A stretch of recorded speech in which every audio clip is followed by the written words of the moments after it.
Welcome into today's Oxford Exxon Podcast. I'm Neal McCready. I'll be handling the open and the close today, here solo in the Clark Ford Studios. You'll hear from Chase Parham and Zach Berry a little more than an hour. A lot of Ole Miss baseball as February is here. It's February the 1st, which means a couple of weeks until the start of the Ole Miss baseball season, the college baseball season. Certainly that's what we're hoping for. Ole Miss opens in a couple of weeks in Arlington, Texas, against some Big 12 schools. It's Ole Miss and Arkansas, and I can't remember who else, Mississippi State, maybe LSU, I can't remember. They're all there at the Rangers ballpark. So you'll hear from Chase and Zach. They'll preview some baseball for you. I'm coming to you, as I mentioned to you, from the Clark Ford Studios. Clark Ford's in Amory, Mississippi. 662-257-1900 is the number. Call it. Ask for Corey Clark. Tell Corey what Clark Ford product you're looking for. He'll send you a quote within 15 minutes in business hours. Right to the bottom line, no hassle, no haggle. You get your quote, and the rest is completely up to you. 662-257-1900.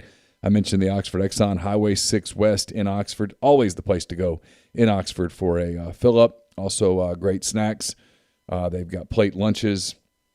Ribs be perfect for the Super Bowl this weekend. They've got wet ribs, dry ribs. It's all there. It's always clean, great beer selection, soda, daiquiris, the whole deal at the Oxford Exxon, Highway 6 West in Oxford, right next door to the Oxford Crystal.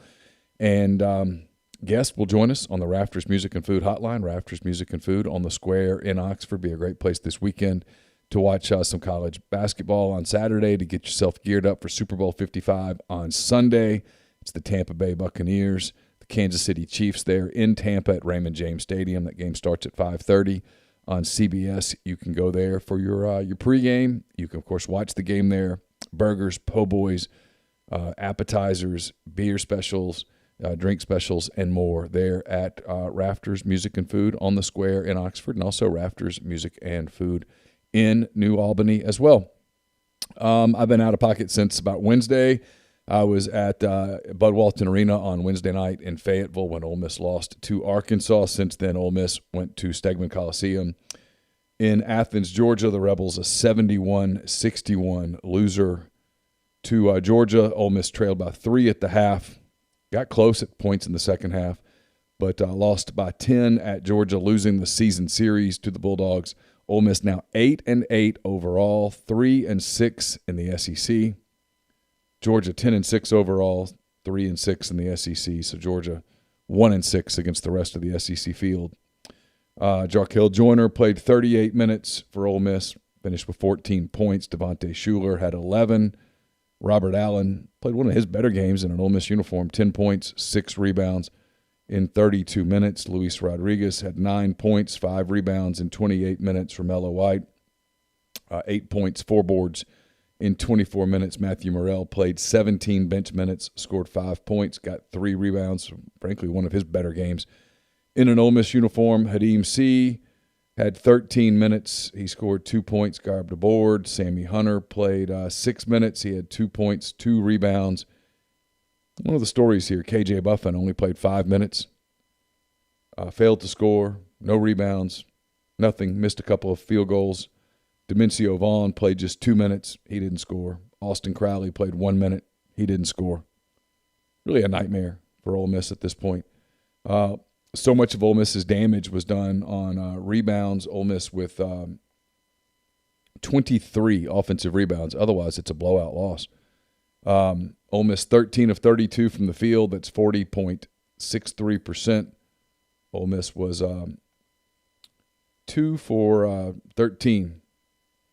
2 for 13 from the three-point line. At Arkansas, they were 1 for 16.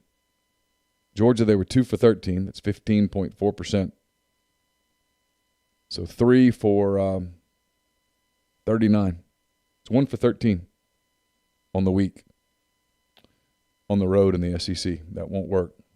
Ole Miss 13 of 19 from the free throw line, 68.4%. Lead changed 7 times. Severe Wheeler led the way along with Ty Fagan for Georgia. They both finished 13 points. I thought Wheeler was terrific in the bit that I saw. He just gives Ole Miss fits. They couldn't guard him off the bounce. Georgia was 26 of 47 from the floor. 9 of 18 from the three-point line, 50%. 10 of 20 from the free throw line. The 9 of 18, that's a killer. When you make 2 and they make 9, it's a difference of 7. 7 times 3 is 21. It's the same thing all the time. Ole Miss plays Tennessee tomorrow night, 6 o'clock in Oxford. I mean, I can sit here and lie to you and tell you that there's something to play for and all of those things. It's not. It's a disaster. Really, what's left of this season at this point is unless you want to do the thing where you want to play and trick yourself about tournaments. If you want to do that, you want to trick yourself about tournaments and say, well, all they got to do is get hot in March. Okay, I'm not going to argue with you. You're technically right. If there's a tournament, I guess they could conceivably control their destiny there. But this is a brutal week for Ole Miss. Tennessee at home, the Vols 10th in the country. Then at Auburn on Saturday. Got to play a completely different Auburn team with Cooper at the point. And then Missouri at home, February the 10th. At South Carolina. Mississippi State at home. At Missouri. At Vanderbilt, February the 27th is frankly the next time that Ole Miss might be favored in an SEC game. Then they finish at home against Kentucky on March the 2nd. Ole Miss, as we said, 3-6 right now at the break. At the turn, I should say. A 4-14 SEC season is not out of the question. And if that's the case, questions have to be asked and answers have to be delivered. If you're Kermit Davis, he's got to answer questions. Bottom line, he's got to answer questions about his staff. He's got to answer questions about their recruiting, their evaluations, and they've got to move forward. And you go into a fourth season where, quite frankly, he's probably coaching for his job, and that's got to be a concerning thing for Ole Miss. I know people have asked about this season. I don't think it's warranted. Number one, and then I don't think it's realistic given the state of where things are athletic budgets for money. We've talked about this. It's the thing nobody wants to talk about. Normally, Ole Miss basketball turns a profit. This season, obviously, due to the pandemic, it is going to lose money. Normally, Ole Miss baseball makes a slight profit, breaks even at worst, makes a little money. This year, at least to start the season, it's going to be 25% attendance here in a couple of weeks. I don't think anybody's confident that we'll get above 50 at any point between now and the end of the season, which means that Ole Miss baseball will lose money. There's certainly an optimism around the league a little bit right now that attendance for SEC football games could be potentially full attendance given where we stand as a country with the vaccine and all of those things for COVID-19. But if you're planning right now, this is the key thing. If you're planning right now, you're planning for 50% attendance because that's all you can do. That's as of today, that's all you can realistically plan for.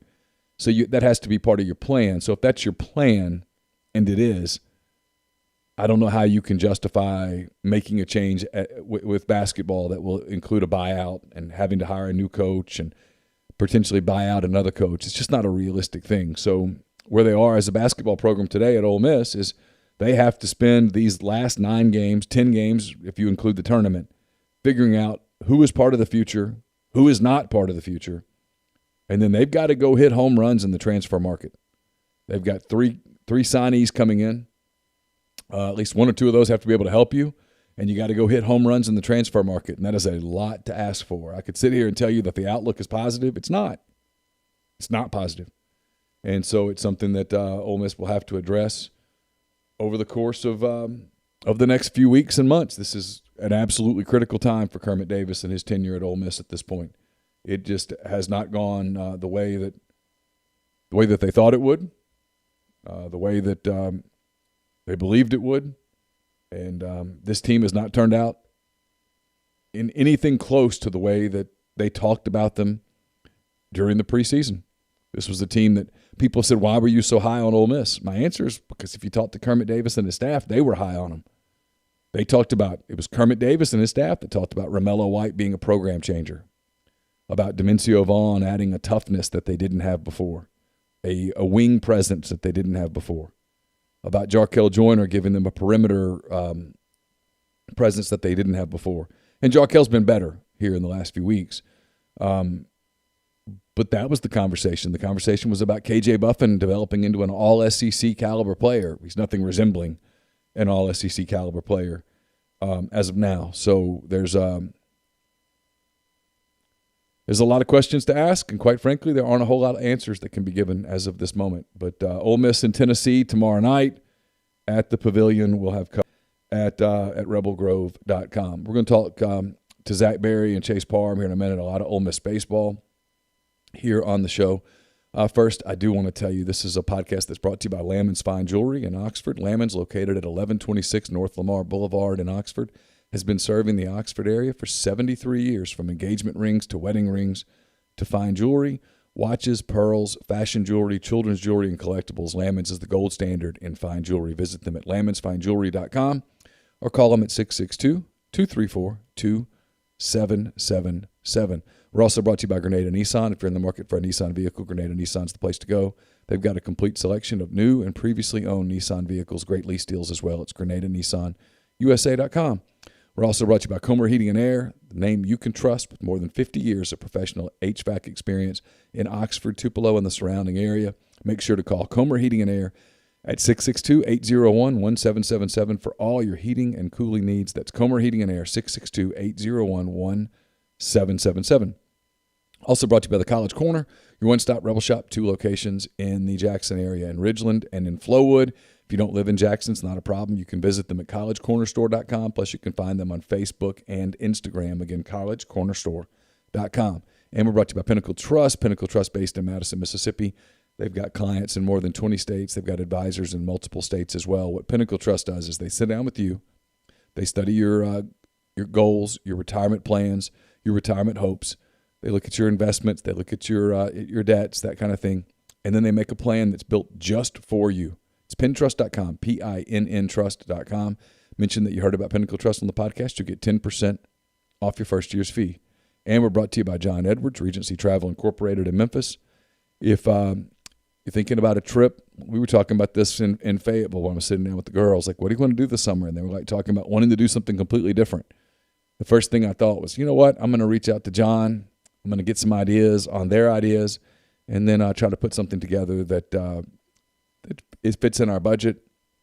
It makes sense. That might be a special trip that creates a lifetime of unique memories. That's what he'll do for you as well. You just give him a budget, give him some parameters, and then sit back and let him do the work. And no, you don't have to live anywhere near Memphis to take advantage of his services. 901-494-3387, or send him an email at jedwards@regencytravel.net. First-time clients can save $50 off their first book trip just by telling John you heard about Regency Travel on the podcast. So here is Chase Parham and Zach Berry with their discussion about Ole Miss baseball, I should say, and more.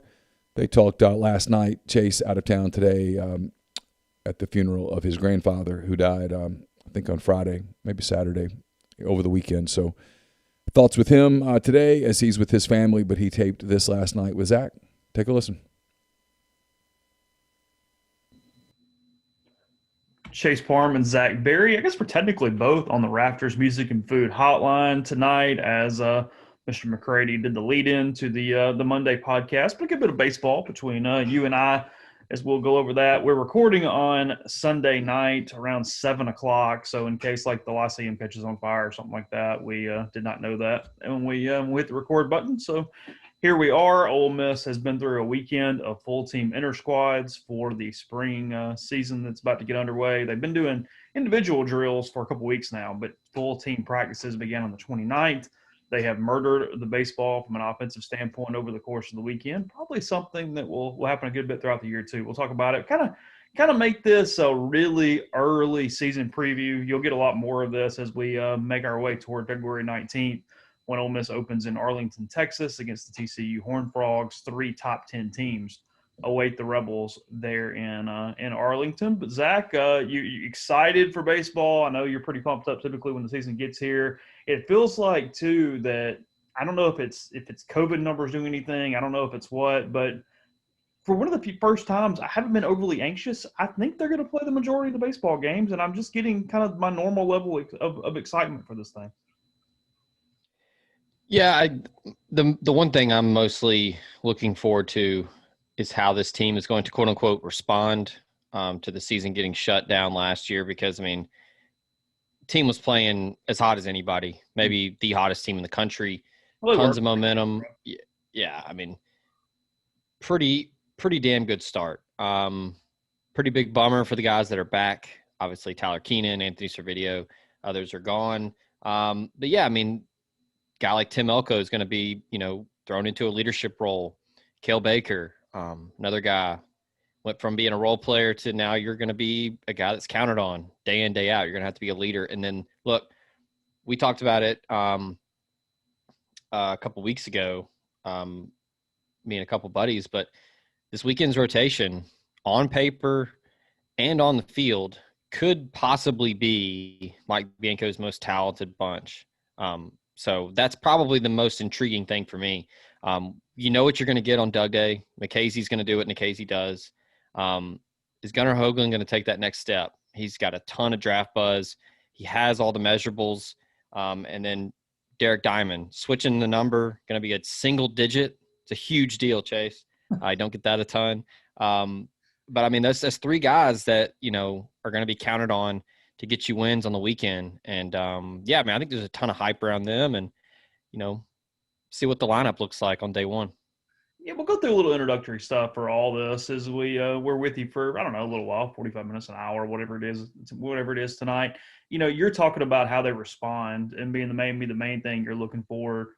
I'm looking back at the past for my main thing too, but it's not that. It's Mike. I thought, and we spent a lot of time on this in 2019, and I know, Mike took some probably valid criticism over the course of his career on kind of coaching the same way, on not adapting and evolving, and pretty far into his tenure, he finally started getting into analytics a little more. He started doing a lot of different things, but what he did in 2019 was he really loosened up. For a long time, Mike, and I think he probably would even admit this, he considered every game to be the utmost importance. There wasn't a lot of days off. Like, if you had a bad weekend, it was a really big deal. If you had a bad midweek, he's really going to get on him or whatever.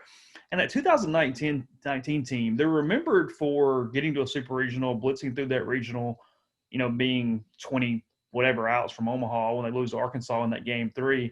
But the pivotal game of that season was at Tennessee to close the regular season. They'd lost maybe the first one, maybe even the first 2. They were not playing very well. And after that, whatever the last loss was, Mike told them basically to chill out, to relax, to just calm down and play baseball tomorrow. It's not the end of the world. They're going to get up. The sun's going to shine. The rooster's going to crow, and it's going to be all right. And he completely loosened up on them. They respond. They win that final game. They really play well in the SEC tournament, getting, I guess, to the finals, if I remember that correctly, Saturday, Sunday, whatever it was. Mm-hmm. And they got beat by Vanderbilt. And, yeah, but they get through the tournament. They go through the regional. And I do think there was a bit of a light bulb moment there. He and I talked about it when he was on this podcast the last time, when he was discussing that, in 2020 and 2021, you can't coach the same way you coached in 2003, 2004. The kids are different. The environment's different. Everything is kind of switched up. And that's one of the things he did last year too. He carried that into 2020 because you talk about how hot that team was, and they were red hot. But it was a lot of young kids that were, in a very positive way, too stupid to know better. They just showed up at the park, didn't realize they were supposed to be immature or struggle or anything, and they played with a swagger that we haven't seen out of all the Ole Miss teams. At least we've seen it some, but we haven't seen it year in and year out. And I think Mike let them be themselves. He allowed them to find their own personalities, to do what they do. So I want to see what that looks like over the course of a whole year, because a lot of the preseason buzz has been on everybody's back. You got the pitching staff back. You got all these bullpen arms. You've got everybody in the field except for Servideo, except for Keenan, as you mentioned.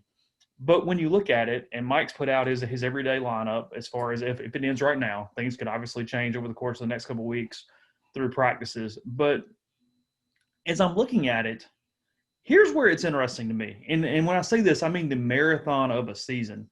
Yeah, everybody's back. Everybody's played some college baseball. They have hardly any SEC experience, though. They have hardly anybody who's been through the rigors of a 56-game season, the lulls, the adversity. They still haven't gotten popped in the mouth. And there's going to be that weekend that they struggle. That we'll get into a couple of reasons why as we move into the show. But they're going to have a rough opening weekend. Yeah, well, right. They very well could be opening weekend. They're going to get hit in the mouth. And then what happens? Because when you look at their lineup, they only have 1, 2, and I'm being a little liberal here, 3 players who have SEC experience at all. They have 3 players in their everyday offensive lineup that have played in an SEC game. That's Tim Elko, that's Kevin Graham, and that's Justin Bench. And those guys haven't played in a lot. You know what I mean? I mean, it's not like they've been through a full season. I mean, Elko struggled to the point of he hasn't played every day at any point during his career. So Elko is going to be a leader. I think Chatney, even as a sophomore, is going to be an energy kind of follow me kind of leader. But where is that experience coming from? What happens when they face some adversity? Because it's what in 2017 they didn't have. You look back at 2017 when that class came in and they get off to the weird start and they get popped in Houston and they go 0-3 and they never recover and they miss the postseason.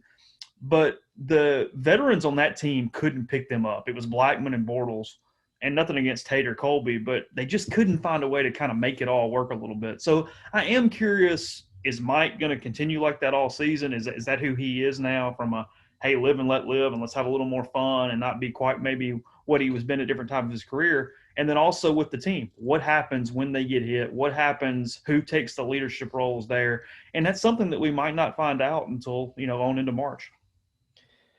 Yeah, the non-SEC experience is huge. With that said, though, there's a lot of guys that have some legitimate all-SEC, and then you've got some All-American buzz in there as well. I mean, I think Hayden Dunhurst is breaking out all the stock in the world. Yeah. One of the best catchers to come through this program, which is saying a lot. We joke about it being catcher U, with Mike being a former catcher and that playing a part because, I mean, they churn out catchers year in, year out, and Dunhurst appears. Yeah. Oh, yeah, that's right. So, I mean, that's Dunhurst is going to be a guy that I think is going to have a big year. But like you said, you're going to need the Tim Elkos, the Kevin Grahams, the Justin Bench, which that's a huge storyline playing in the outfield now because Ely's not playing. That's going to be a big thing to watch in the first couple weeks. How does he, he's played the outfield before, but he's, in my opinion, he's a natural infielder. So he's just another athlete that you're throwing out there. I joke about how they just can't seem to get true outfielders. They just kind of throw out the utility, best player on their high school team out there. But his third year, after he had the injury, but he was hovering around 300, got some good pop. I'm interested to see what he's like. And then doesn't get talked about 16 of 17 games too. Yeah.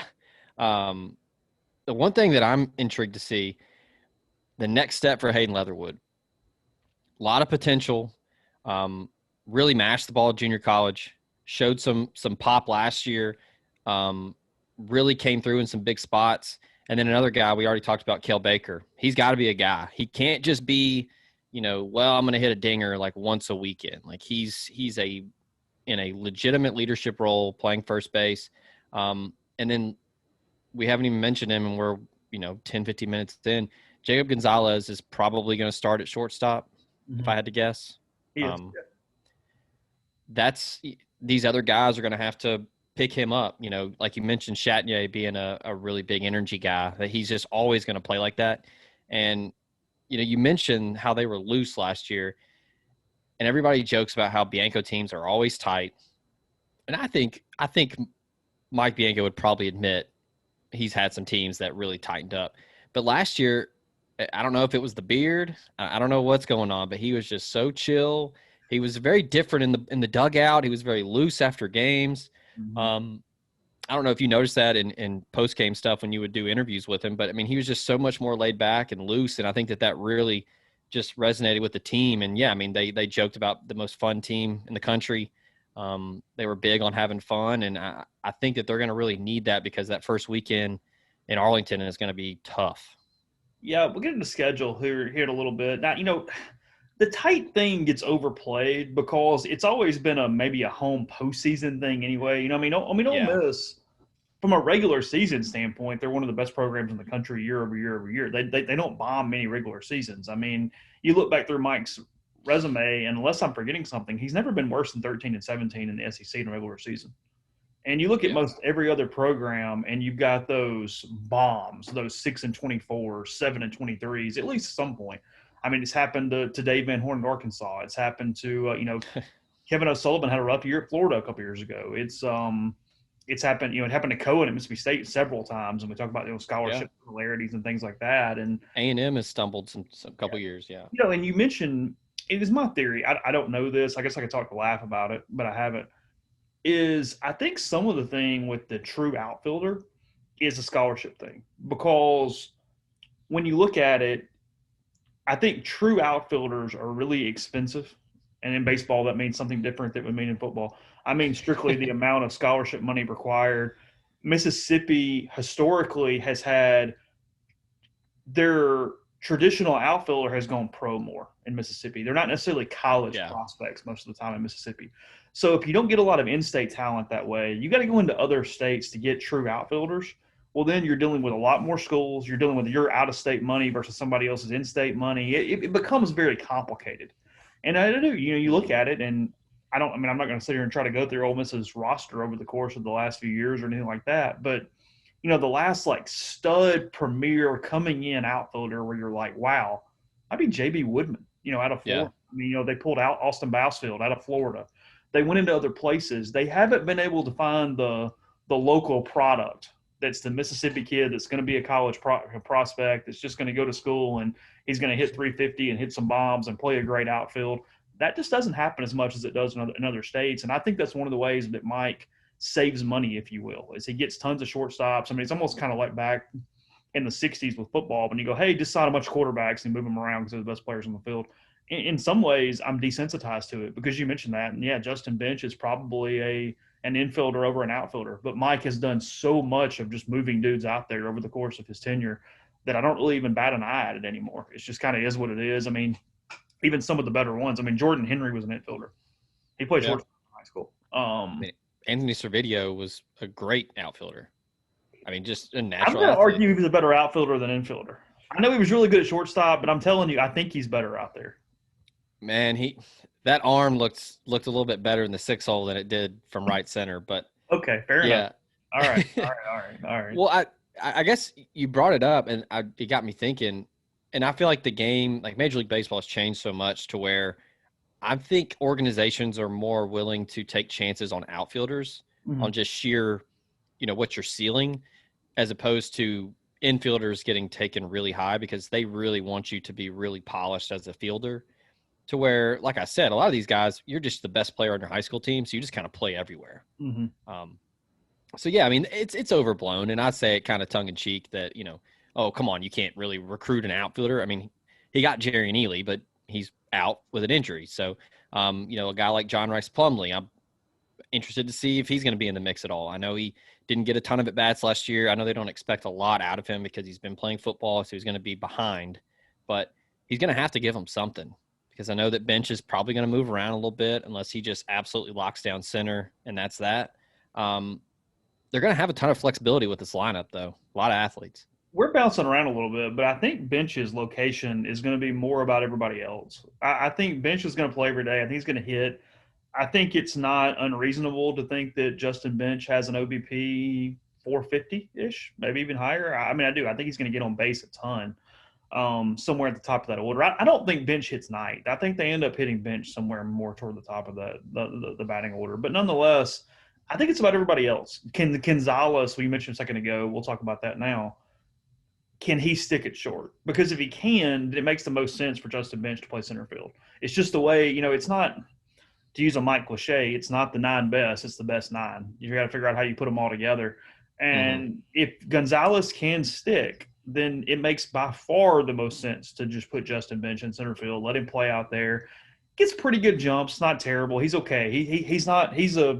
At worst, he's an average SEC center fielder, which is good enough, given what you're looking at here. And the way Ole Miss's team is constructed, which we'll get into.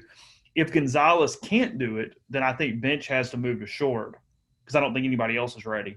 And if that's the case, then we're doing some shuffling and different things. You're trying to figure out who else plays out there. And that's where, maybe there's opportunity for a Cade Salmons or somebody along those lines to steal a spot if they will hit. But no, I think to get Ole Miss's best lineup on the field and at the plate, they need Gonzalez to be productive and they need Justin Bench to play center field.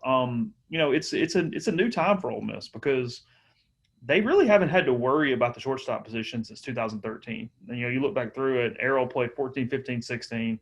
Gray played 17, 18, 19, and then Servideo last year for the 17 games or whatever it was. And, I thought back to 14, and even at the end of the 13th season, you didn't know what Errol was going to give you for sure, but I had him penciled in already as the shortstop. Like I did one of those way too early lineups as soon as Ole Miss lost to William and Mary, I guess, in the 2013 Raleigh Regional.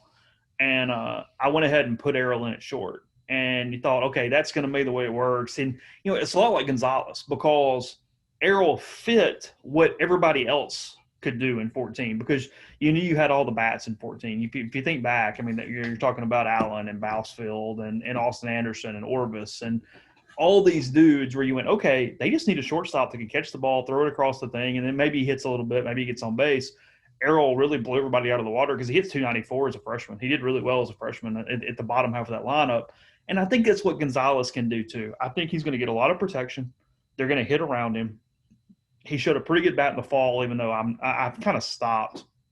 I no longer take fall offensive stats into any account whatsoever. I've been burned on it too many times. So I've stopped doing that. But I think the lineup fits enough to give Gonzalez the best chance to be productive. We'll put it that way. So I'm curious because I from a development standpoint, athletic as hell, really good, ceiling's high. I don't know that TJ McCants is going to be ready this year. It feels like it's Gonzalez or Bench, and they sort of move around from there. And they get a little luxury there too because Elko can play both corners. So he can go to third, He can play to first, he can do some different stuff. And, Gonzalez might end up being a third baseman later on. I mean, he's a little bigger, a little more physical. He looks like Gray versus like a Mort or an Errol or somebody like that. I mean, he's got some physicality to him, but Ole Miss needs him to be able to stick right there right now. Yeah, I was going to say he's got a frame, we talked about really good freshman seasons.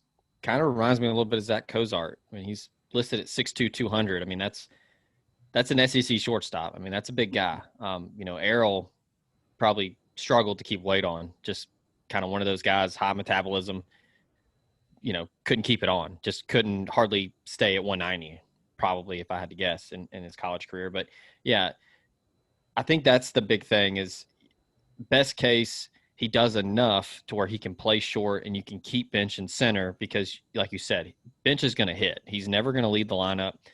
But, yeah, best case scenario, you keep Gonzalez at short, let him slowly get acclimated to playing college baseball.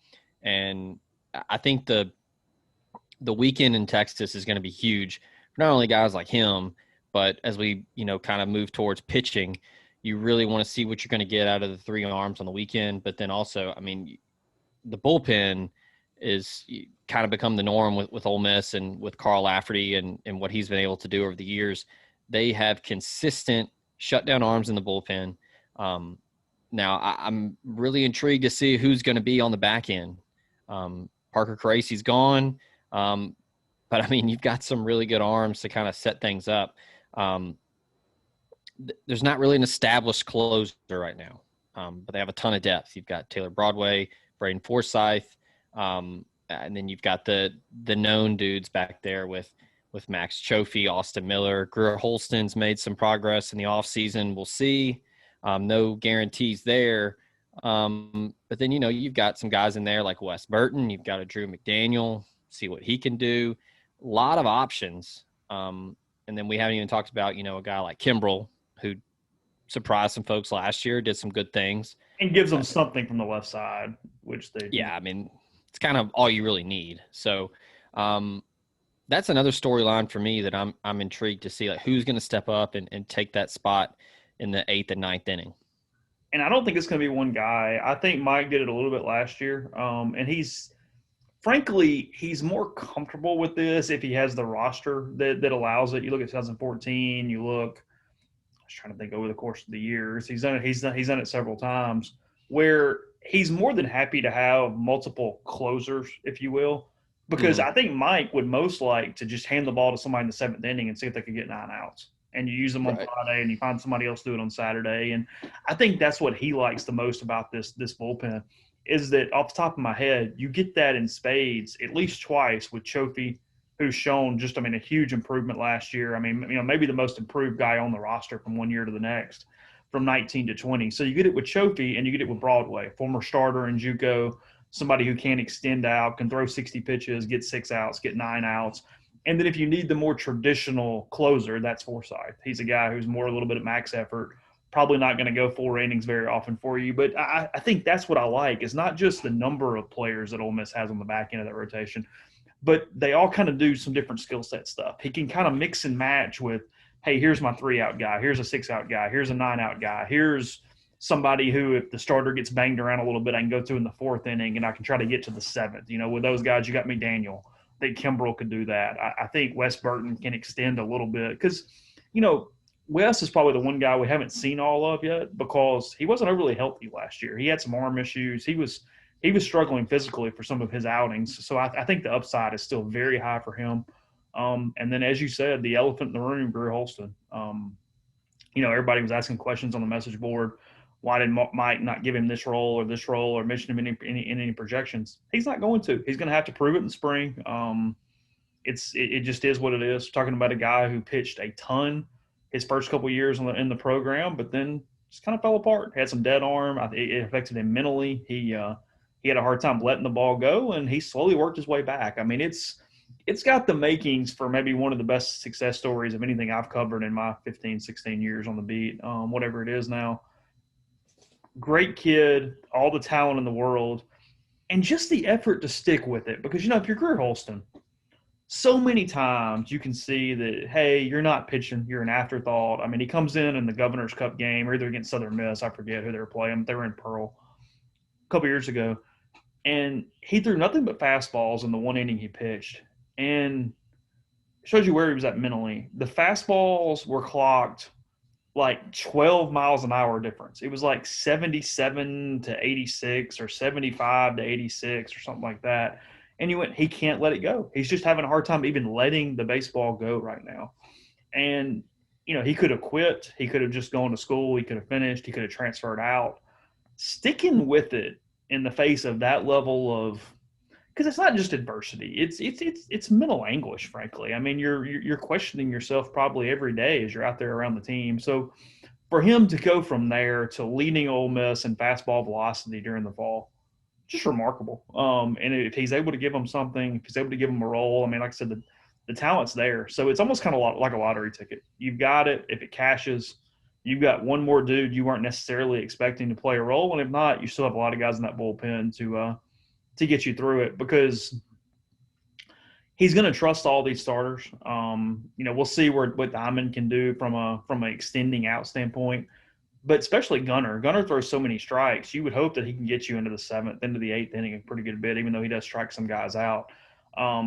So I think that the starters complement the relievers. I think that the different roles, the different niches they're able to pull into the bullpen, it's something that Ole Miss probably hasn't had to this level since 2014.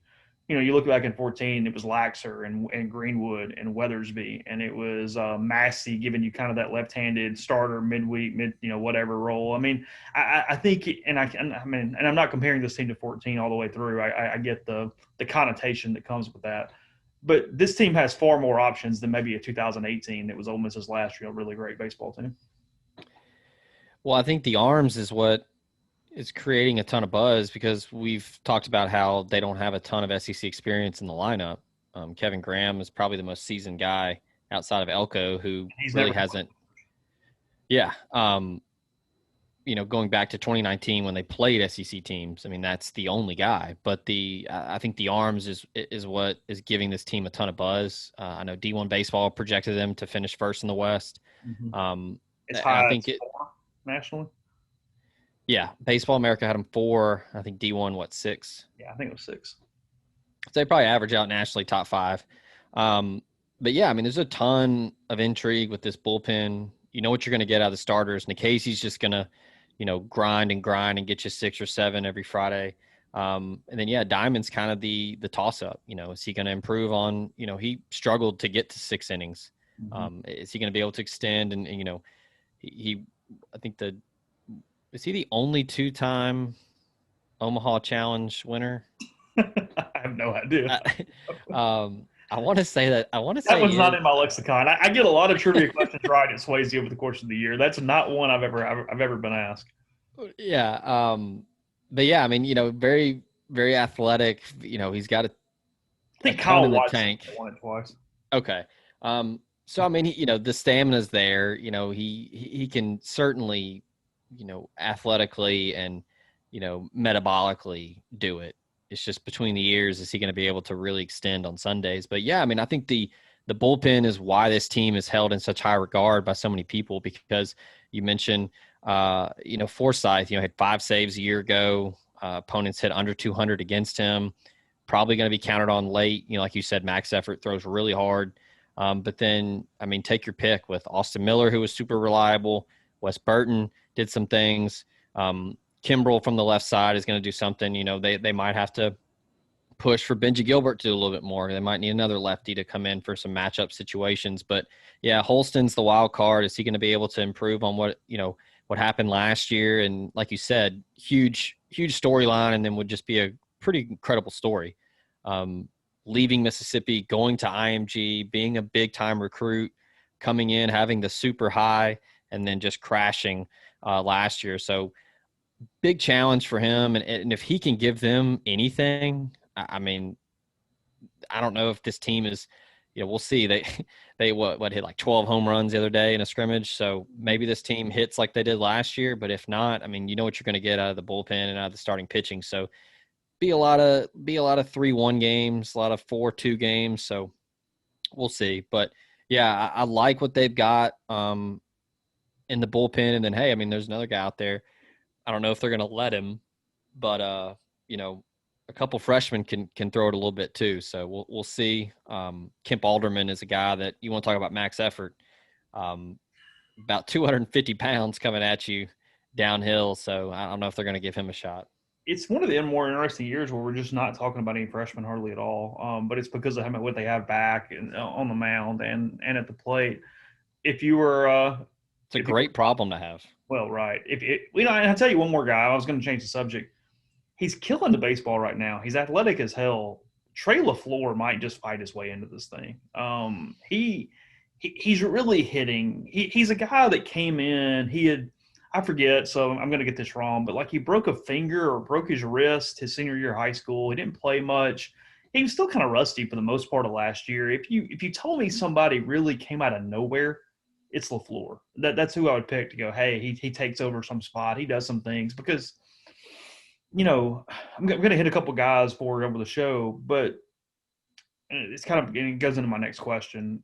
Is the most pressure on somebody to hold their spot right now in this lineup is Kel Baker because of 2 things.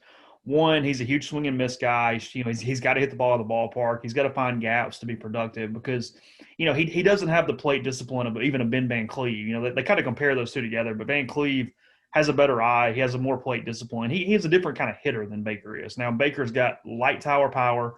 He can hit the ball at the ballpark. He's an energy guy. He's a fan favorite. This is not a negative toward Kel Baker.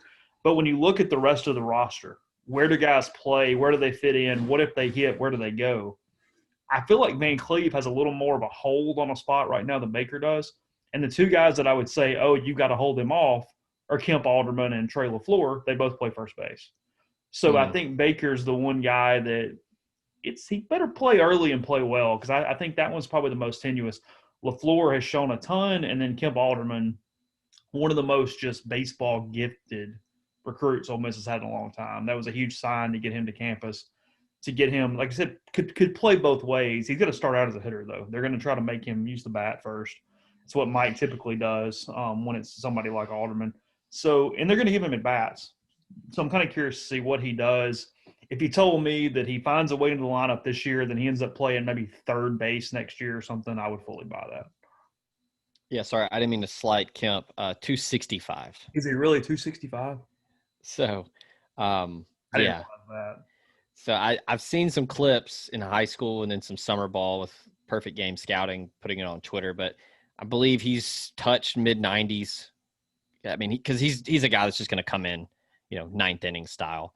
I don't know if maybe they don't even need him. So, I mean, maybe if you're an Ole Miss fan, you don't want to see too much Kemp Alderman, but, you mentioned LaFleur. He hit an absolute tank the other day. I think it went 412. 6'3", he gets those arms extended, and, another year in the weight room, another year on the nutrition plan, getting bigger, faster, stronger, all that stuff. So yeah, I mean, if Trey LaFleur is seeing a lot of time at first, maybe, Mike loves the matchup thing with, righty lefty matchup. So you could certainly see him, and then, Van Cleve and Baker will battle it out for DH, but it's a good problem to have. You're talking about how deep this team is, and we're not talking about a ton of freshmen. Probably one of the more heralded guys coming in, talking about, catcher Calvin Harris got injured. It's almost kind of no sweat. You got Hayden Dunhurst. If anything, it was just going to be a cherry on top for Calvin Harris to get some innings this year and to maybe play a little midweek to give Hayden's knees a rest. But yeah, I mean, you don't miss having a top 100 prospect like Calvin Harris, out for the year. And it's just kind of like, all right, just get better, and, you'll play in 2022. Yeah, we'll talk about the catcher position in 1 second. First, take a quick break, tell you about Tyson Drugs in Holly Springs and G&M Pharmacy on South Lamar and Oxford. They still got the immune support med packs. Take advantage of the pharmacist developed combinations of vitamins and supplements designed to boost your immune system and lung health. They deliver locally in the Oxford area, and more, they also offer MedSync to fill your prescriptions the same day each month to take care of you with the medicine you need when you need it. You can find out more at 662-236-2222. Podcast also brought to you by Community Mortgage, Oxford, Memphis, Settle County, and Chattanooga. Underwriting and processing is done in Memphis. They're getting local underwriting that understands your market, a leader in condo financing, and more, including the float down option. So you can find Jason Lowe in Oxford at 662-234-2704 or JLOWE@communitymtg.com. And also the podcast brought to you and powered by Northeast Spark. That's NESPARC.com to find out more. Service people across rural communities. 2 great internet packages, 100 Mbps called Ignite, and then Blaze 1 gig. If you can get that, your hometown team bringing you world-class broadband. Really give them a call or check them out online to see if they're in your area. They have helped us a ton with the podcast, and they can help you too. That's 662-238-3159. Yeah, I mentioned at the very beginning that if you had to buy stock in one guy, it's Hayden Dunhurst. He hit okay last year. He was fine. He's going to take a step offensively. I think he might take a really big step offensively. If you told me that he settles into maybe like that 6th spot in the order, something like that, I think I would buy it before SEC play is done. And defensively, you go, hey, who are the best Ole Miss defensive catchers that you've seen? And it's a short list, but it's a pretty obvious list. It's Cooper Johnson, Stuart Turner, and probably Hayden Dunhurst right there off the top of your tongue. From a catching and a receiving standpoint, Hayden's the best one. Even in his second year, I've only seen 17 college games. But when you combine both elements of defensive catching, Hayden's the best catcher they've had. Does he necessarily have, Stewart, hell of a framer, could really show off that arm at times. Cooper struggled catching the baseball at times. A lot of balls popped off the mitt. Now he was an expert at the back pick. Obviously had a bazooka, but Hayden is quick. The arm is great, and he's been able to receive and defend and do all those different things. As a freshman in ways I haven't seen. It's impressive, and he's working his way into not just an early pick, but probably an All-American, at least in the conversation before the season's over. I mean, I think Dunhurst is that special, and it's a really good year for a guy like that to continue to learn how to manage pitching staffs. That's something that only comes with time. He's only done it for a few weeks here. So I'm curious to see what he does with that from a veteran staff standpoint. So many guys in the bullpen being back, and then Casey and Hoagland for sure in that rotation. But no, Hayden Dunhurst is my guy. If I'm buying stock, if I'm going, hey, compared to last year, who's the one person I'm really jumping on? It's him for 2021. I'm expecting huge things, and that's why you mentioned Calvin Harris. And look, Calvin huge recruit, another catcher coming in. And look, credit to him too. He knew Hayden was here 2 more years, and he still came to Ole Miss and said, "No, we're going to compete for time." But Calvin's got a little bit of Nick Fortes in him. He can play some other positions. He can hit. If you told me that he did some other things, including just sitting behind the plate, I would buy it. The only place that it hurts Ole Miss, and they're helped out a little here, is Dunhurst doesn't need to catch 75 baseball games this year. So, Harris could have gotten some midweek time, could have gotten the random weekend start occasionally. But what allows that to not be quite as big of a deal is Knox Leposser is back. He came back out of the transfer portal. They're more than fine at catcher. Harris will continue to rehab the UCL injury that he suffered in high school and had surgery on. If he can DH, if he can hit a little bit, they'll let him do that if he makes that traveling roster, the 35-man roster or whatever it is. So they're fine. In another year, it would have been a bigger deal. But the way Ole Miss's roster is constructed, I think they're okay there. Yeah, it probably didn't help with the injury he sustained in high school. Played quarterback as well for his high school team, so that probably wore it out a little bit more. But yeah, I mean, number 2 overall prospect and the top catcher according to Perfect Game. I mean, he was as highly touted as anybody. But yeah, the Fortes comparison is pretty spot on because he played quarterback, so he's athletic. Mm-hmm. He can play some first base. He can DH obviously and hit. So that's where I think they're gonna count on him to kind of get back into playing shape. He's not going to be asked to catch because they have the benefit of Leposser being on the roster, which was huge for him to come back because if he didn't, I don't know what they would do. So yeah, it's not a ton of pressure for him to really do anything this season, but yeah, I mean, you'd like for him to, like you said, make the travel roster, get some ABs and to start swinging again. But I mean, he's a guy that can do a lot of things. He can, play a corner position, he can play catcher, and he can hit. So it's good that he's not going to be counted on. And then, like you said, Dunhurst could possibly be the best catcher in the country.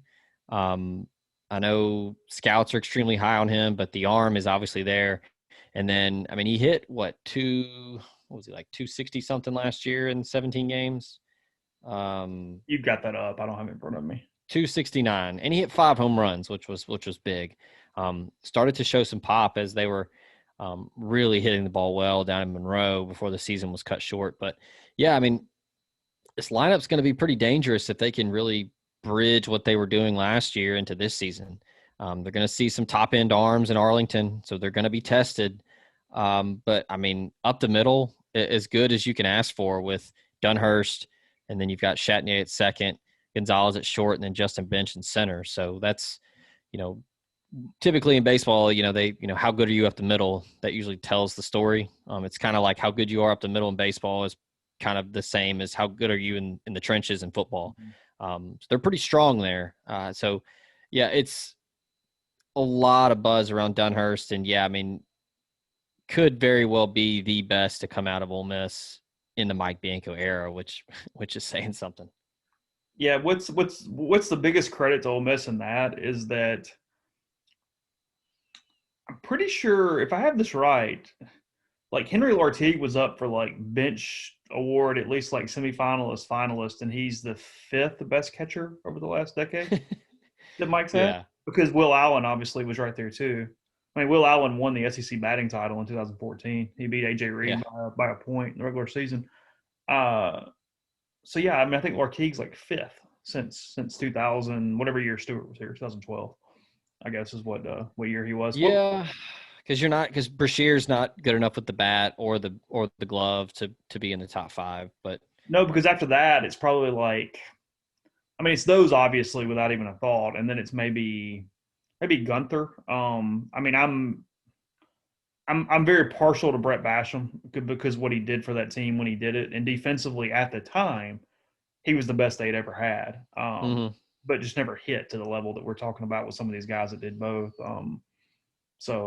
Yeah. Also, just quick here, there's going to be no good way to segue out of this, but thoughts with the Basham family. Brett's sister Brittany passed away at 30 years old a couple days ago. So just really thoughts and prayers with them. Tough thing there. Brett's one of my favorite players to cover over my years, and I saw that on the internet a couple days ago, and it's kind of stuck with me. So anybody out there might want to throwing up for the Basham family there. Yeah, again, no good way to segue out, but I mentioned Brett, and it kind of stuck in my mind as we were talking. Stock watch. Who do you have? I've got Dunhurst. I've got Drew McDaniel a little bit. I think he's going to flash. I think he's going to be a midweek guy. I think he's going to help a lot. Anybody that maybe we're not being talked about that you're high on for 2021? We've talked about him, and maybe I'm just kind of going against the grain here because I've been pretty tough on him in the years prior, but I kind of feel like Tim Elko is going to have a big year. It's kind of now or never for him, and I don't think that Tim thinks about that every day when he goes to the park. But I mean, he was, I believe, what class was he in? He was the highest rated guy in his class, and I can't remember what year. Class, because they came in together. So, had a ton of hype coming in, but just really struggled to kind of piece it together. Last year hit 354, 15 RBIs. He had 3 home runs, slugs 667. So he was really starting to come around. And for me, it was a pretty complete approach. Always kind of seemed to be a guy that was just really a ton of swing and miss. And, almost had to catch a fastball in the inner half and would just kind of pull everything. Last year, he was hitting the ball at all fields, didn't try to do too much. And that's huge for a guy because, if I pull the roster up here, Tim's a big dude, 6'4", 240, but he moves well. He's athletic. He's not just a stop sign on the base pass. So I feel like, him using the entire field, especially getting down to 2 strikes. He had a ton of strikeouts in the first couple of years in the program, but I look for him to be a more complete guy at the plate and to take on that leadership role and to, I don't know if he's going to be All-American type candidate, but I think that he's going to have a big year at the plate and to, they released a little clip of the season from day one of I guess, what do you call it? Fall ball, winter, spring ball, whatever. But yeah, senior, he's going to be counted on. This is his team. So I think that I expect a big year out of Tim Elko. If I had to pick one other guy, man,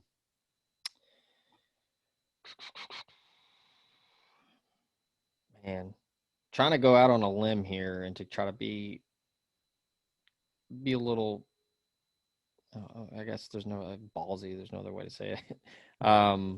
I don't know. You've got some intrigue with Tyler Myers coming back, throwing again. He was pretty nails. I forgot him, to be honest. Yeah. That's cool. He was electric before the injury.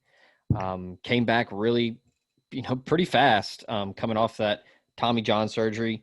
Just looking at the stats here, he had,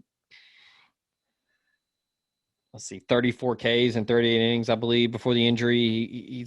He's got some electric stuff. Is he going to be able to give them anything on the back end? We haven't even mentioned him when talking about the bullpen.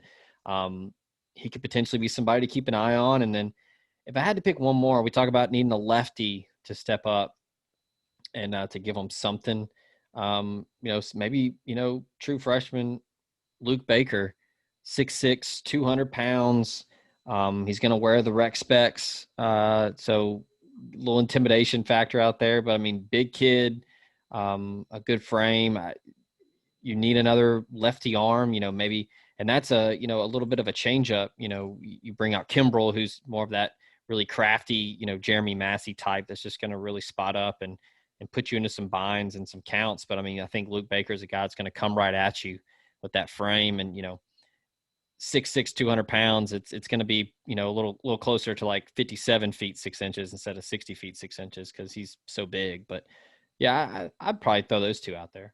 Yeah. Myers is a really good one. I think that, there's no sign that he's not going to be healthy. And if he's back to pre-injury form, it's just one more guy.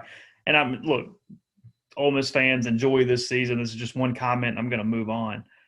As we're talking, the more I think about it, oh my God, what they lose after this season, what that 2022 team looks like compared to 2021. It is nearly the whole damn roster that we're talking about. But anyway, plenty of time to get there. We'll talk about that later. But yeah, just as you're talking, I'm like, holy crap. But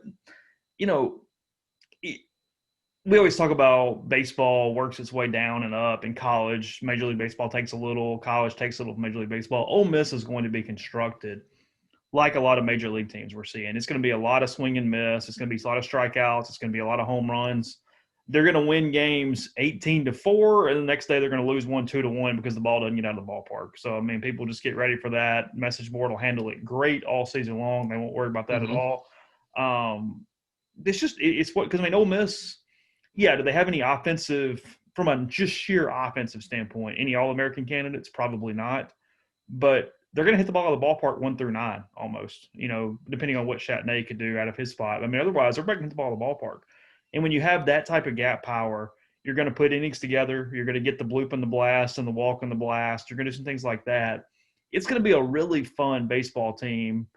And they're going to look really sluggish some days when they don't do that. But for the majority, that's going to keep them in games. It's going to win baseball games. And when you match that with their pitching, that's why they're sitting there 4th, 5th in the country. And, you mentioned Elko. Ole Miss can't get where it needs to be without Tim Elko playing well, period. I mean, he's the spark plug here because while it's just losing 2 guys, Servideo was the best shortstop in the country for those 17 games last year. The way he hit, the offensive power he gave, he's really good defensively. We discussed that plenty of times. And then Keenan, if you want to look at sheer stats, I'm not sure there are many people who've had a better 3-year career than Tyler Keenan. I mean, he showed up at the park day one and he just damn hit.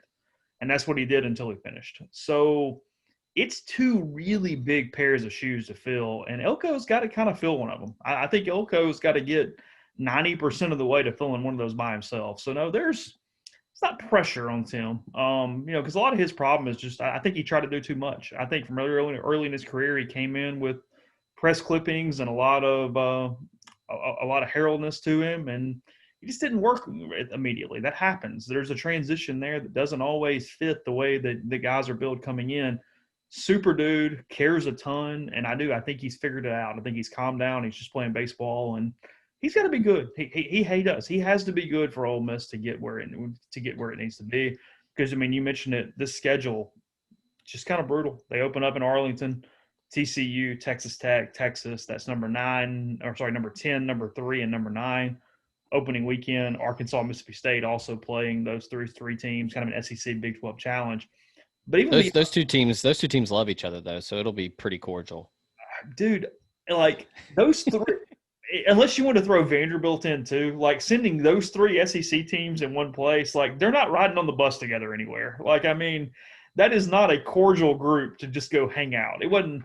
I don't know who does get along with one another in the league overly well, but Ole Miss does not get along with State, Arkansas, and like I said, Vanderbilt would be the other one to throw in there if you had to throw one in. But that was a travel party. Was it a Sunday game when the bench is almost cleared against Vandy?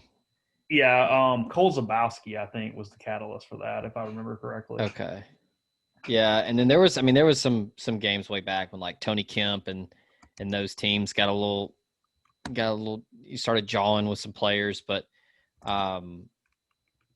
yeah, the Twitter beef between Arkansas and Mississippi State was pretty funny the other day. Well, the best, and I've told this story on the podcast, the best one from Ole Miss and Vandy was when they kept playing the SEC tournament every year. So it was like they played the finals in 2006, and then they played doubleheader Saturday in 2007 and 2008 and play all those games. And I guess it was 2007 maybe. I don't remember. I think it was 2007. Not 2008, sorry. Matt Smith hit a home run and tipped his hat at the Vanderbilt dugout when he hit the home run. And he got into it with like the first base coach, and it got pretty whatever, and it was pretty rough. And I remember after the game, I was like, Matt, so what happened? And he's like, I don't know. I said some things. He said some things. Just kind of whatever. So it was pretty good. But no, there was a period there where Ole Miss and Vanderbilt, sheer hatred, maybe number 1 in the league. There's no doubt that it was Ole Miss's top whatever. I mean, yeah, it was. Matt Smith's one of the few that can do that because, he was pretty large. Matt, and he played with a hell of a chip on his shoulder because Georgia didn't offer. Ole Miss was really his only SEC offer. He redshirts his first year. Damn near set the freshman record for strikeouts. He struck out 80 times as a freshman. I think the record was 85.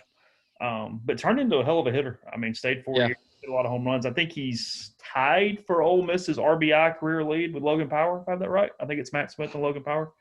That's a trivia question people would routinely get wrong. Not many realize that Logan Power drove in as many runs as he did. Well, you got to play 4 years, and you got to be really good.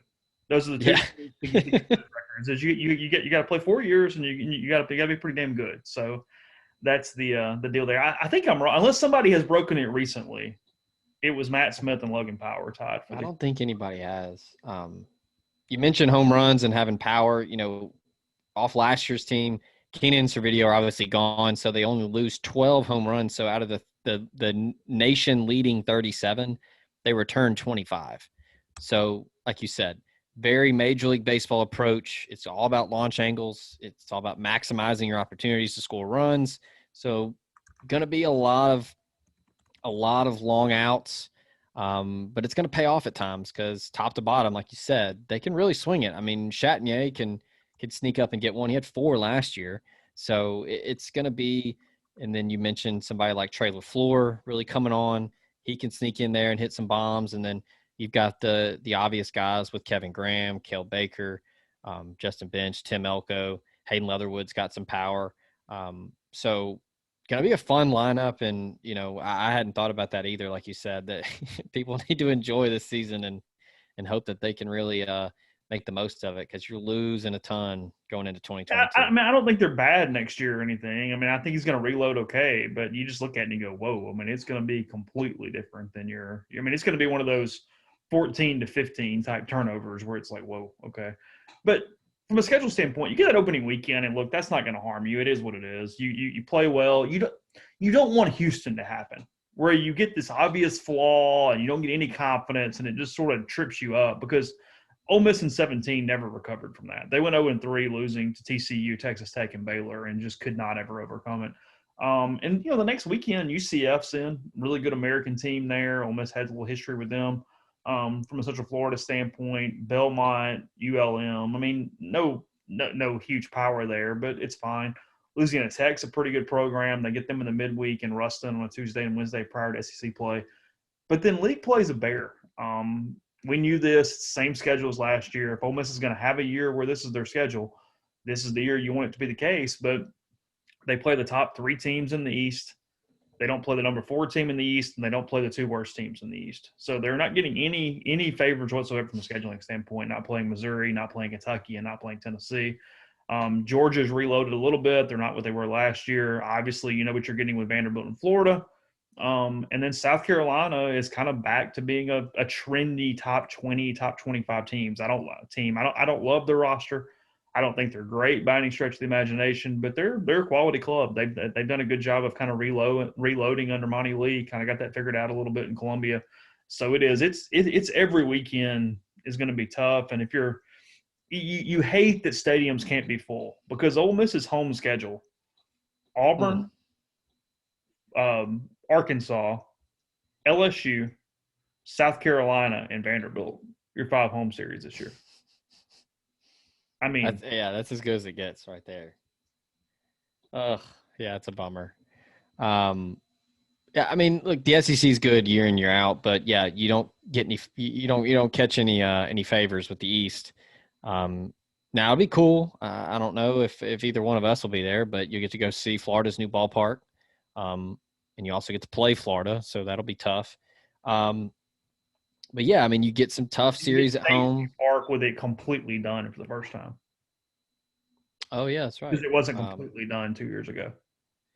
Some people say it's the best park in the world.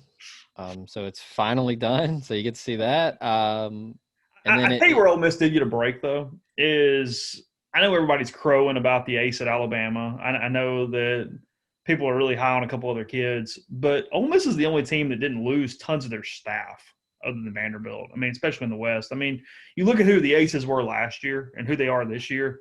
Everybody else lost a shit ton. I mean, Tanner Burns is gone.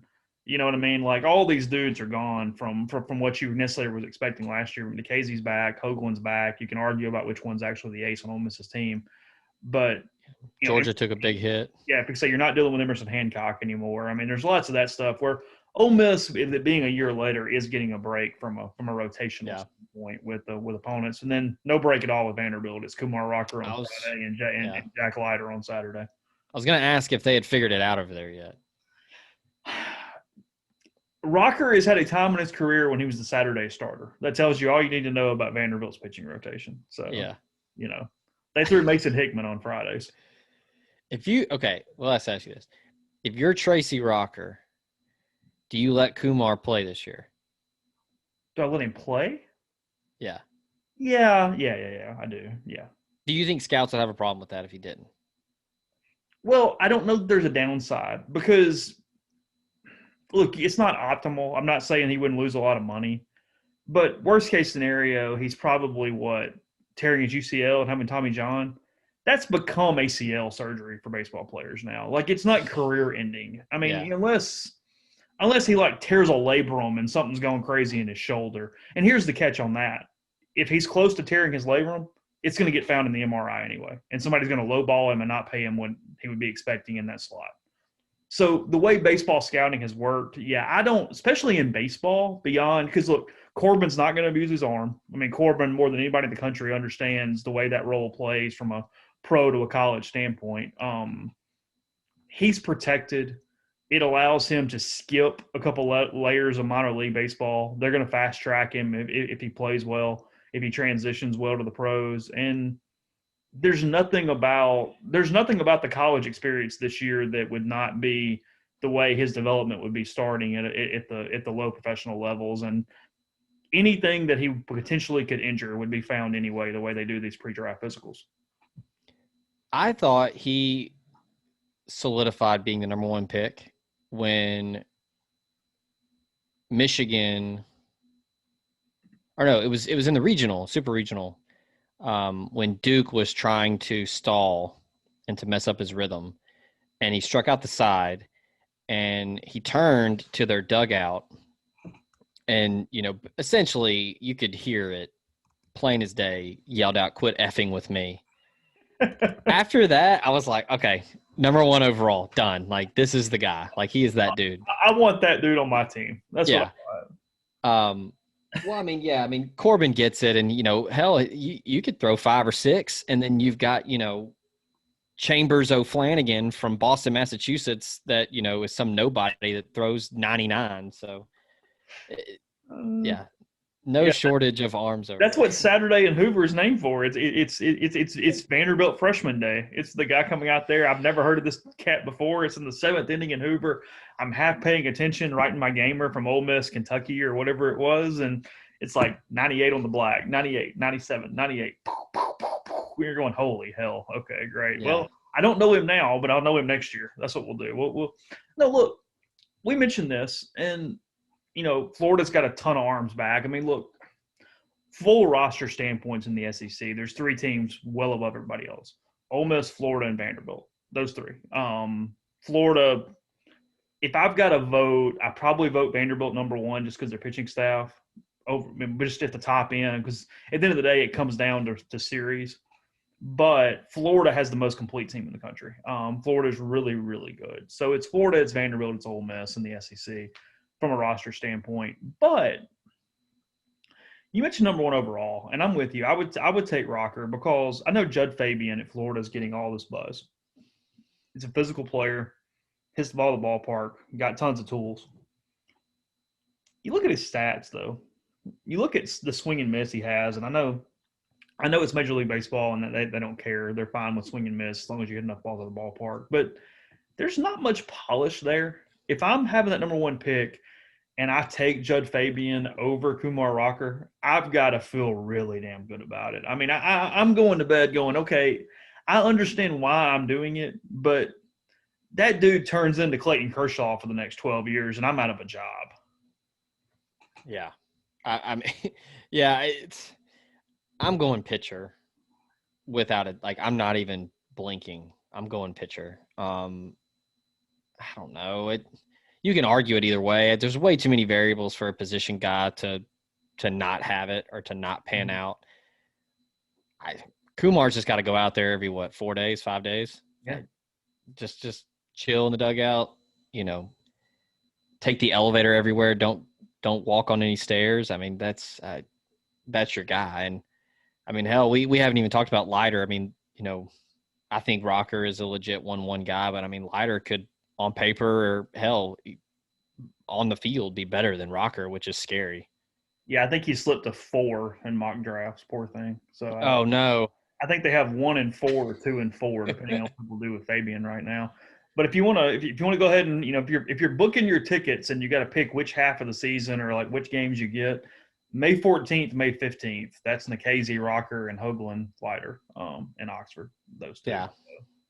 Yeah, I mean, outside of those, I mean, I don't get the buzz about Benelis at Louisville. He's in their top 10. I mean, he's fine. I don't know if he's a top 10 guy, but Adrian Del Castillo at Miami is a really good catcher. Matt McClain, the shortstop at UCLA, is a stud. Yeah, UCLA is good this year. They're legitimately good. Yeah. But man, it's strange how it's kind of morphing into more and more college guys, guys going to college, playing a couple years, and then making the jump. Because looking at, MLB's top 10 right now, there's only 2 high school guys in the top 10.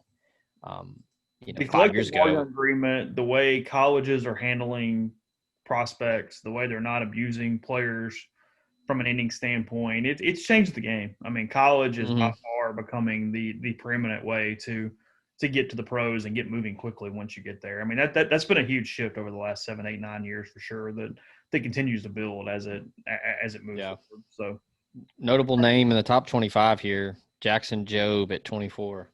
Is it? I don't know when this is. I mean, it's just their prospect rankings on their site. So I don't know if this is a up-to-date top 25 or whatever, but yeah. Jaden Hill, LSU right-handed pitcher, number 5.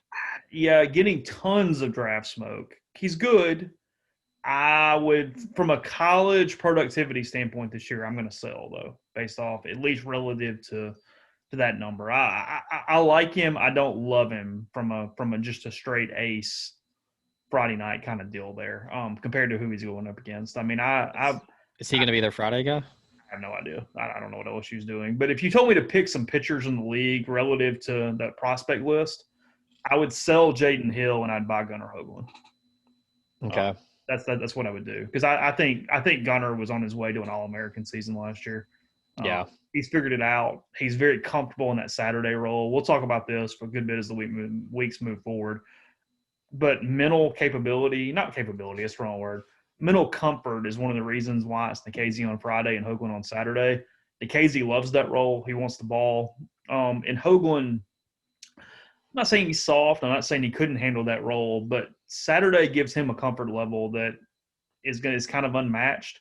And then when you have those physical tools too, going against the number 2 for the opponent, it gives Ole Miss such an advantage there. So I do completely understand why they go to KZ 1 and Gunnar 2 throughout the weekend. So anyway, yeah, we will continue to do this some. We'll bring it to you. Probably some more news on that coming up soon. But appreciate Zach joining me tonight for this one, giving you a little bit of a primer as Ole Miss gets through its first intra-squad weekend of baseball action. Again, leading up to Arlington, Texas, February 19th, the Rebels and the Horned Frogs. So for Monday's podcast, Neal's going to close you out. Might have a little more to talk about. I'm not sure what Mr. McCready's doing today. But nonetheless, we appreciate being with us tonight, and we'll talk to you again very soon. That, of course, was Chase and Zach from earlier, I guess last night, I should say. Not earlier today, last night. So it's about 1:33. Start putting the wraps on this podcast, one that's brought to you by Oxford University Bank, OUB, locally owned and operated right here in Oxford. When you deposit money at OUB, that money and the vast majority of the bank's profits go right back into the Oxford community. OUB gives you the comfort of home, all the benefits the big mega banks provide, all the technology and products you can want, all with a personal touch. When you call OUB, you speak directly with the live person. There's no 10 buttons to push, no 5 minutes to wait. What you get is just great customer service. If you want to learn more about it, go to liveoxford.bankoxford.com or call 662-234-6668. We're also brought to you by Whitney McNutt, Tommy Morgan Incorporated Realtors, serving you for all your real estate needs in Oxford and Tupelo. Whitney sponsors my mailbag, which will be up to you guys on Wednesday. She sells condos, land, commercial, and residential family homes. 662-567-2573 or 662-842-3844. And we're brought to you by Bain, Moss & Bowen, located in historic downtown Corinth. Their firm practices a wider range of law, from DUI defense to car wrecks to representing government entities. Bain, Moss & Bowen's the only firm in Mississippi made up of a sitting state legislator, a former assistant district attorney, and a former circuit court judge. Their experience is unmatched in that regard, and you can tap into it by visiting them at 618 East Waldron Street in Corinth or by calling them at 662-287-1620. And we're brought to you by Alpha Specialties.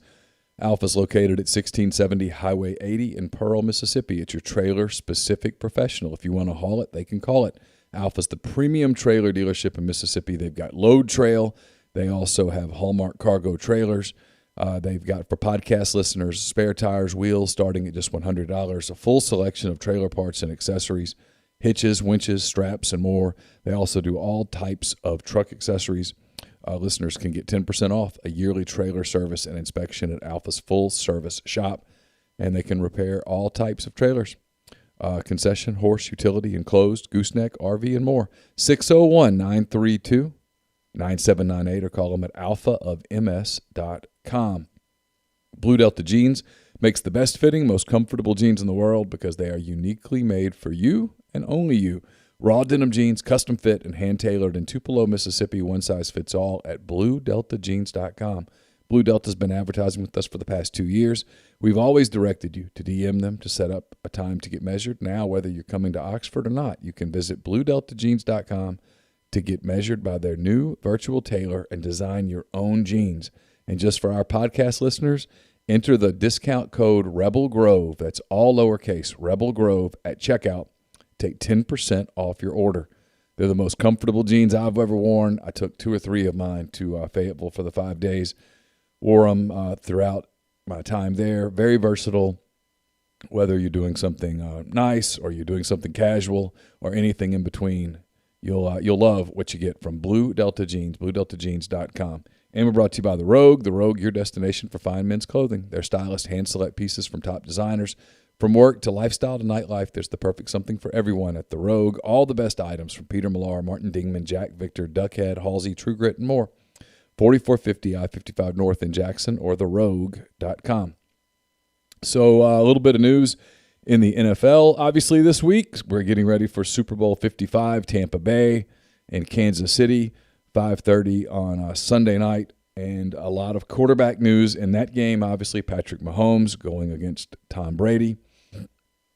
And it's a week of quarterback talk that's also focused on players that are not in the big game. And trade made over the weekend. Matthew Stafford goes from Detroit to the Rams, 2 firsts, 2 seconds, and of course the rights to Jared Goff, who goes from L.A. to Detroit. A lot of talk about Jimmy Garoppolo possibly headed to New England at some point soon. A lot of quarterback movement potentially involving Aaron Rodgers, the Packers trying to double down and keep him. A lot of talk about Deshaun Watson possibly going to the New York Jets in a big blockbuster that would include both of the Jets' first-round picks, including the 2nd overall pick. So obviously the Jets would go quarterback there as well. So a lot of quarterback talk, a lot of mock drafts that are starting to happen. Jacksonville, of course, is going to go Trevor Lawrence, number 1, but you've got lots of other quarterbacks in this draft. Zach Wilson, Justin Fields, Mac Jones had a big week in Mobile at the Senior Bowl. So a lot of talk about quarterbacks you'll hear throughout the week as we get ready for Super Bowl 55. We'll talk about that on the Oxford Exxon podcast as well. Don't forget Ole Miss, Tennessee basketball tomorrow. And then kind of the sad news that's breaking this afternoon. If you are from a certain generation and you watched Saved by the Bell with Kelly Kapowski and Zach and Screech and AC and all those guys, Dustin Diamond, who played the role of Screech Powers, dead today at the age of 44. I'll give you a Dustin Diamond story. It was years ago. I was in Mobile, so it had to be, I don't know, at least 15 years ago. And Mark Heim and I were doing radio in Mobile at WNSP. And Dustin Diamond's agent, I guess, had put out on social media that he was available for interviews. And me, summertime, sometimes would get sick of the mandates that we would get from WNSP to talk sports, nothing but sports, sports, preview the football season 1,000 times. I reached out to Dustin Diamond's guy. He said yes. He's going to do a segment. All he wanted to do was to be able to market his T-shirts, if I recall correctly. He said he'd talk about anything, and I said, well, I have to inform you, we're not the Howard Stern show or whatnot. So he's like, oh, that's okay. So we got Dustin Diamond on the show, and he was great. He was great with us. He ended up taking calls. I think we kept him the better part of an hour on one of our shows, probably one of the shows that thoroughly pissed off everybody at WNSP until they saw the feedback that they got. People loved it. And Dustin Diamond sent us some of the T-shirts, wore the T-shirts for a while. An interesting person. Told us a lot about the backstage stuff at Saved by the Bell and with Tiffany Amber Thiessen and all of those people. And he had been sort of disowned by them. He was completely disconnected from them. He wasn't part of their reunions and whatnot. But he was generous with his time that day, and you could tell he was a troubled person. Stage 4 lung cancer, just got diagnosed the other day is what I was told, and gone today at the age of 44. So truly tragic.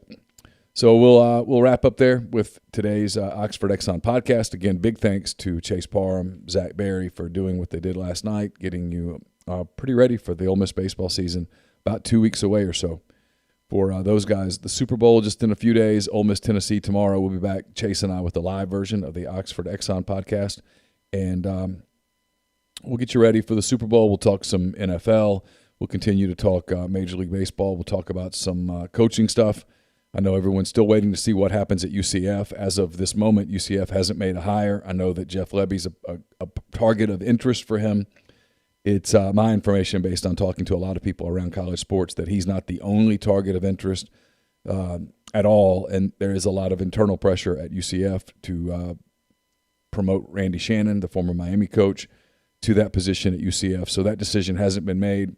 There's really nobody to make that decision just yet, as there's no AD in place. So a lot of moving pieces there. National Signing Day on Wednesday. There's a Soft Verbal podcast presented by the College Corner up from earlier today with Zach and myself. We talked about Taiwan Malone and a lot of things. So there's a lot for you here at rebelgrove.com and at MPW Digital.